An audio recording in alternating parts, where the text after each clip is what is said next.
the wind was against them.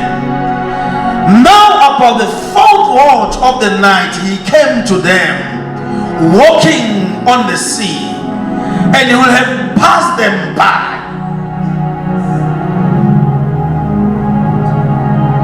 Verse 46. And he sent them away. He departed to the mountain to pray. Verse number 47.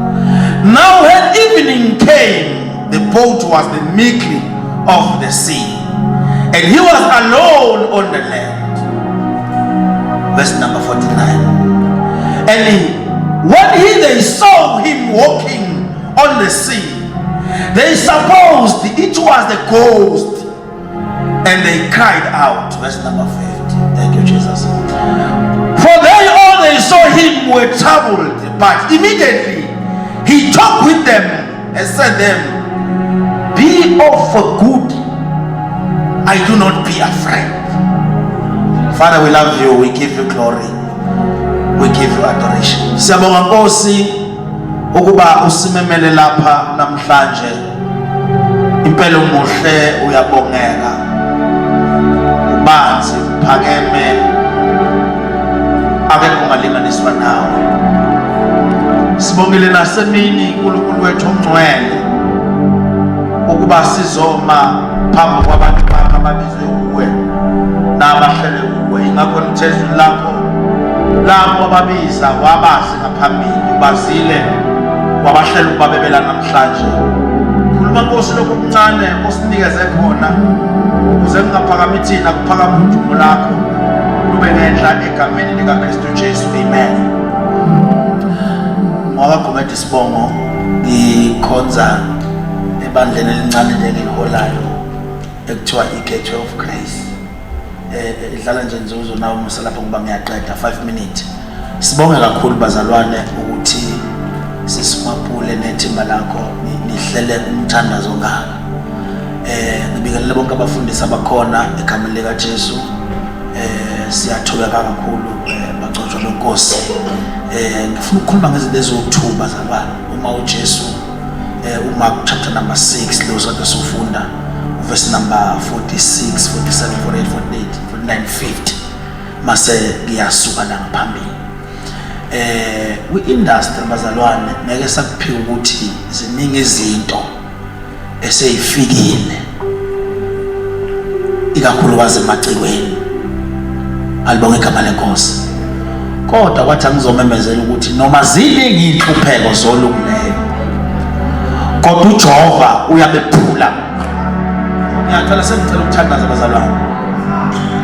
Noma ziningi inhlupheko zolungileyo, kodwa isizathu esenza ukuthi sizoma la ukuthi noma inhlupheko sezikhona beyibonile, kodwa sizomemezela uNkulunkulu okwazi ukwephula inhlupheko. Alisho ukuthi inhlupheko azingeke zibe khona, kodwa lithi iBhayibheli uJehova uyamephula kuzo. Ngiyacela ukuthandaza khona manje. Ziningi inhlupheko sibonile abanye sibathandayo sabantwana, sabona abanye behlala kwi-COVID bangakwazi ukuthi bebuye bekwazi ukusustaineka. Abanye sababona bareleasa kodwa babekade ukureleasa wabengathi akaze bebekhona, kodwa sizonke ziningi inhlupheko. Hayi zabangakholwa, hayi zabangawona abantu, kodwa zolungileyo, kodwa noma zikhona kodwa uJehova bazayo uyabaphula kuzo.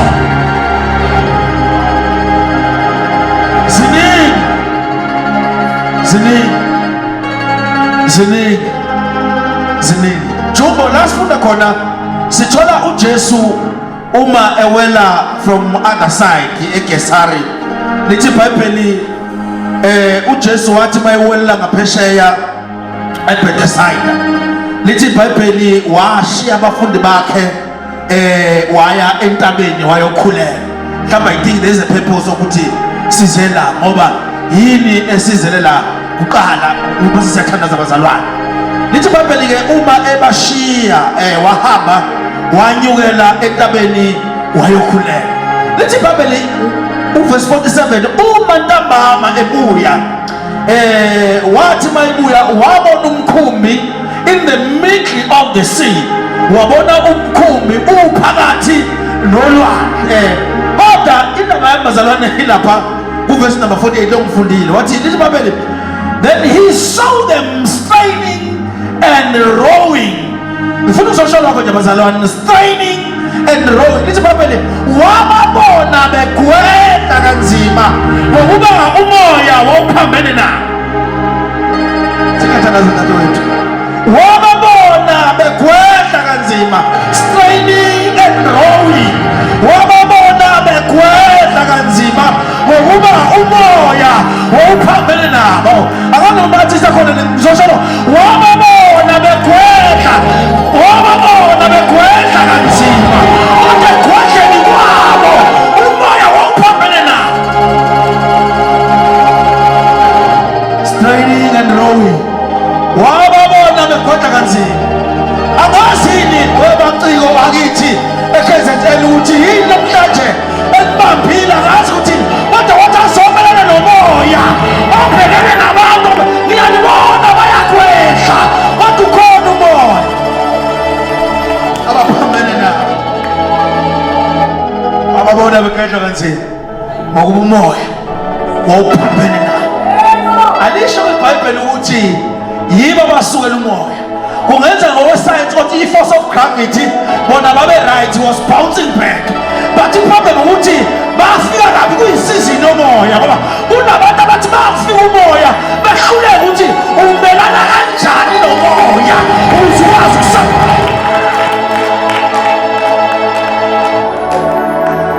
There is a season whereby laba kufika izimo zomoya uthola ukuthi unabantu abangakwazi ukuvuka kodwa basuffocate. Abasuffocate so ukuthi bahluleke ukuba ukuthi bahluleke understand ukuthi this is not my season, season yomoya. He saw them strolling and rowing. Angazi ukuthi yini ekubambile namhlanje, kodwa ukuthi asizomemezela eKZN yonke uthi lo moya ophambene nama-artist akithi siyawunyala ngegama likaJesu. We come against every principalities in the name of Jesus. Wababona bekwehla kanzima ngokuba umoya ophambene nabo. Nansi into siphumelele esho ngofuna ngezansi. Lithi iBhayibheli wafika kubo ngomlindo wesiyo. Lithi iBhayibheli wayekelele ukufika kubo ngomlindo oqala, efike kubo ngomlindo wesibili, efike kubo ngomlindo wesithathu. Kodwa iBhayibheli lithi abafika ngomlindo wesine waba-athenda ngomlindo wesine. Kunezinto ezothi mazikushaya uzuyitsha ukuthi uNkulunkulu akekho, kanti kusewumlindo oqala uyena ukhona.